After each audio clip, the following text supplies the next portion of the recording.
Bihar TV 20 में आप सभी का स्वागत है। मधुपुर नगर परिषद के पूर्व अध्यक्ष जियाउल हक उर्फ टार्जन ने गुरुवार को प्रेस वार्ता में वर्तमान हेमंत सोरेन सरकार की तारीफ की और भाजपा पर जमकर भड़ास निकाला। उन्होंने कहा कि राजनीति में कोई किसी का परमानेंट दोस्त या परमानेंट दुश्मन नहीं होता। जियाउल हक ने बताया कि 2024 के विधानसभा चुनाव में मधुपुर से वह एक दमदार कैंडिडेट के तौर पर लड़ रहे थे। उन्होंने कहा कि अगर वह जीत जाते तो अच्छा होता, लेकिन स्थानीय महागठबंधन के प्रत्याशी के हार जाने से भाजपा को फायदा हो जाता। प्रचार प्रसार के दौरान माननीय मुख्यमंत्री हेमंत सोरेन जी और भाई हफीजुल हसन का संदेश आया और उन्होंने पुराने गिले शिकवे दरकिनार करते हुए आगे बेहतर काम करने का वादा किया। जियाउल हक ने कहा कि वह वक्त की जरूरत थी और उन्होंने अपने आप को सहयोग करते हुए बैक किया। उन्होंने भाजपा पर आरोप लगाया कि वह आरएसएस से गाइडलाइन होकर इंसानियत का कत्ल कर रही है और इस मुल्क के 90% लोग इसके विपरीत हैं। झारखंड जामताड़ा से संवाददाता सद्दाम हुसैन की रिपोर्ट। 24 के विधानसभा चुनाव में एक बेहतरीन कैंडिडेट के तौर पर चुनाव लड़ रहे थे। अचानक प्रचार प्रसार के दरमियान से आप गायब हो गए और स्थानीय कैंडिडेट जो महागठबंधन से थे हफीजुल हसन अंसारी, उनको आपने जो है समर्थन किया और वो जीत भी गए। पहले भी वो सरकार में मंत्री थे, जीतने के बाद फिर हेमंत सोरेन के नेतृत्व में महागठबंधन की एक मजबूत सरकार बनी, उसमें वो मंत्री बनाए गए। ऐसे में आपकी बहुत बड़ी कुर्बानी रही है उनको जिताने में। कैसा महसूस कर रहे हैं और क्या आप कहना चाहेंगे? लोगों के मन में बहुत तरह के सवालात चल रहे हैं, बहुत बातें चर्चा में हो रही है, उन लोगों को आप क्या संदेश देना चाहेंगे? सबसे पहले तो इस पाक महीना रमज़ान शरीफ के मौके पर अहले वतन और प्रदेश और मधुपुर जामताड़ा के तमाम लोगों को मैं सलाम पेश करता हूँ। साथ ही साथ आपने जो सवाल अभी हमसे पूछा है, कुछ विलम्ब हुई है, लेकिन आपने बड़ा ही सटीक प्रश्न हमसे किया है।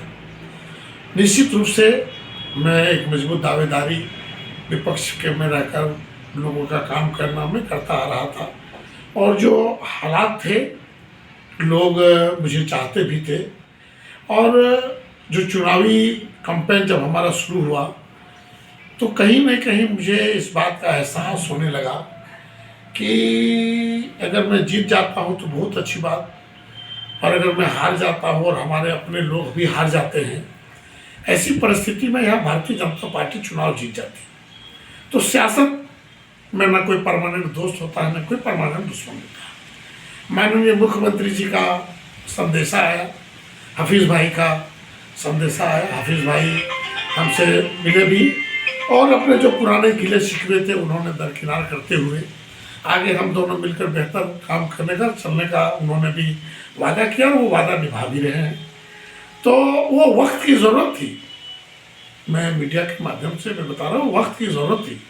अभी हालात जो हैं, एक सूत्री कार्यक्रम है कि ये भारतीय जनता पार्टी जो आरएसएस से गाइडलाइन होकर इंसानियत को कत्ल कर रहा है, इस मुल्क के 90% लोग इसके विपरीत हैं। ऐसी परिस्थिति में हमें चुनाव लड़ना गोया कि भारतीय जनता पार्टी को समर्थन करने जैसा था।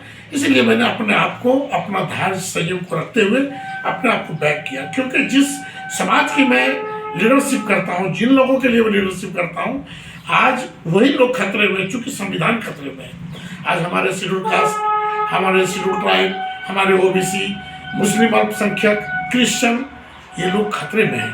भारतीय जनता पार्टी समय समय पर कभी क्रिश्चियन के चर्चों पे उंगली उठाता है, कभी हमारे दलितों को सड़कों पर पीटा जाता है।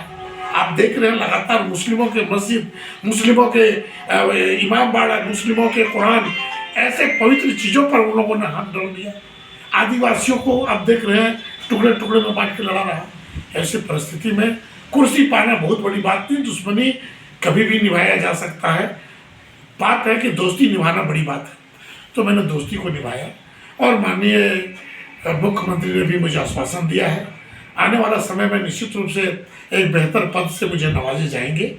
हमारे सभी मंत्रियों का भी, हाफिज भाई का भी आश्वासन है, माननीय हमारे मुख्यमंत्री जी का भी आश्वासन है। तो मैं इंतज़ार कर रहा हूँ। अधिवेशन 14, 15, 16 को होना है, तब तक निश्चित रूप से हमारे लिए पार्टी बेहतर सोचेगी, और जो बेहतर सोचेगी उसके लिए मैं बेहतर काम करूँगा। ज़रूरी है, जिस समाज से मैं आता हूँ, आज उनकी जो बदहाली है, उनकी बदहालियों के लिए मुझे लड़ाई लड़ते रहना है। पद आना जाना मायने नहीं रखता। मैं पाक परवरदिगार से कहता हूँ, पाक परवरदिगार हमें कुव्वत अता फरमाए, हमें हिम्मत दे, हमें ताकत दे कि मैं दीन के साथ साथ इंसानियत के रक्षक बन सकूं, जिस पर भी जुल्म हो, जुल्म के खिलाफ लड़ सकूं, जातिगत भावना से ऊपर उठकर, धर्म से ऊपर उठकर इंसानियत की लड़ाई में लड़ सकूं, और मैं अत्याचार और जुल्म के खिलाफ खड़ा रह सकूं। वैसे आपने जो प्रश्न पूछा, उस वक्त की ज़रूरत थी, और आज लोगों ने उस बात को माना है, लोग सराह भी रहे हैं। पूरे प्रदेश के लोग हमारे उस फैसले से काफ़ी खुश हैं। निश्चित रूप से हमारे पास कहीं दुख है तो कहीं खुशी है, लेकिन खुशी ज़्यादा है कि आज हमारे फैसले से हमारे लोगों के चेहरे पे मुस्कान है। ये मेरे लिए बहुत बड़ी बात है। मैं अपनी प्राण देकर भी इतना बड़ा मोहब्बत और इतना बड़ा जन समर्थन प्राप्त नहीं कर सकता था, जो मैंने अगले चुनाव में कुर्बानी देकर अपने भाई हफीजुल हसन साहब को चुनाव जिताने का काम किया। गई और विधानसभा में राज्यपाल का अभिभाषण में ये जिक्र किया गया था कि राज्य में मदरसा बोर्ड की कमी है, उर्दू एकेडमी की कमी है, शीघ्र रूप से जो है उस पर काम किया जाएगा और बोर्ड का गठन किया जाएगा। अभी सरकार बने हुए काफ़ी समय बीत जाने के बाद भी कोई चर्चा नहीं हो रहा है, क्या कहेंगे? ये अधिवेशन के बाद मुझे लगता है सरकार इस मुद्दे पर गंभीर है, और वो बहुत जल्द इन दोनों चीज़ों की गठन वो करेंगे। माननीय मुख्यमंत्री ने पहले भी आश्वासन दे रखा है। मैं तो धन्यवाद देना चाहता हूँ आज के दिन में माननीय मुख्यमंत्री को कि 18 लाख जो हमारी महिलाएं छूट गई थी किसी कारणवश पेपर की त्रुटि के, लेकिन 31 मार्च तक उन्होंने लोगों को मैया सम्मान योजना देकर अपनी विश्वसनीयता को स्थापित कर दिया है।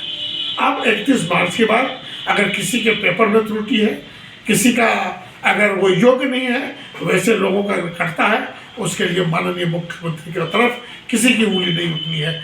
मैं आज हमारे जो सरकार चल रही है महागठबंधन को इस माह मुबारक मौके पर मैं बहुत बहुत मुबारकबाद और दुआ करता हूँ कि अल्लाह इन लोगों की जोड़ी सलामत रखे, गठबंधन सलामत रखे, और इस मुल्क में जो डुप्लीकेट देशवासी बनकर डुप्लीकेट देशभक्त बन के घूम रहे हैं, उन्हें आने वाले समय में मुंहतोड़ जवाब हम लोग दे सकें। ऐसा भी देखने को मिल रहा है कि मदरसा बोर्ड के चेयरमैन पर आपका नाम चल रहा है, कैसा महसूस कर रहे हैं? देखिए, ये तो लोगों में और पार्टी में इस बात की चर्चाएं हैं।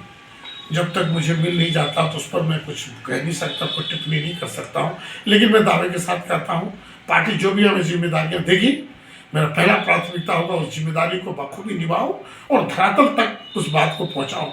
मदरसा एजुकेशन बोर्ड आज बहुत चरमराई हुई है। एक जिम्मेदार व्यक्ति की आवश्यकता है। माननीय मुख्यमंत्री से मेरा भी अपील होगा, एक बेहतर और जिम्मेदार और कर्मठशील व्यक्ति को वहाँ बैठाएं, ताकि मदरसा एजुकेशन बोर्ड उर्दू एकेडमिक पूर्ण रूप से स्थापित हो और अकलियतों की मान मर्यादा प्रतिष्ठा बच सके, शैक्षणिक दशा ठीक हो सके।